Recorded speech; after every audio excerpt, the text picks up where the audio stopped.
लबाड लांडगा of the year हा पुरस्कार जर कोणाला द्यायचा असेल तर पप्पूला दिला पाहिजे. आदिवासी विद्यार्थ्यांवरून राहुल गांधींचं झूट की दुकान उघड दिसतंय. पप्पूनं दावा केला की आदिवासी विद्यार्थी 10 दिवसांहून अधिक काळ उपोषणावर आहेत. पण सत्य काय? ज्या दिवशी राहुल गांधी महाराष्ट्रात आले त्याच दिवशी त्यांच्या कार्यक्रमापूर्वीच नागपूर आणि चंद्रपूरच्या विद्यार्थ्यांनी उपोषण मागे घेतलं होतं. नागपुरातील आदिवासी विद्यार्थ्यांचं गेल्या 10 दिवसांपासून सुरू असलेलं आंदोलन स्थगित करण्यात आलंय. दुसरा मुद्दा, 30 वर्षांची वयोमर्यादा. विद्यार्थ्यांच्या मागणीनुसार आदिवासी वसतिगृहात राहण्याबाबत वयोमर्यादा 30 वर्षांपर्यंत आधीच करण्यात आली होती. तिसरा आणि घाणेरडा आरोप, महिला विद्यार्थिनींची गर्भावस्था चाचणी. राहुल खोटं बोलतात.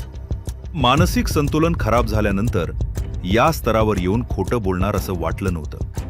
1 महिन्यापेक्षा जास्त रजेवरून परतणाऱ्या विद्यार्थ्यांकडून त्यांच्या आरोग्यासाठी फिटनेस प्रमाणपत्र मागितलं जातं. गर्भावस्था चाचणी केली जात नाही. आणि ज्या आश्रमशाळांमध्ये सर्पदंशाच्या घटना झाल्या त्या शाळा काँग्रेसशी संबंधित माजी खासदार मारोतराव कोवासे आणि माजी शिक्षण मंत्री प्राध्यापक वसंत पुरके यांच्याशी संबंधित आहेत. जर राहुलने आधीच अभ्यास केला असता तर कदाचित त्यांचा पुन्हा पप्पू झाला नसता. सोशल मीडिया फॉलोअर्स वाढवण्यासाठी तुम्ही कितीही आपटा, पण जनता सत्य जाणते. देवाभाऊंचं धोरण स्पष्ट. विद्यार्थी कोणत्याही समाजाचा असो, सुविधा आणि सुधारणा सरकारची जबाबदारी.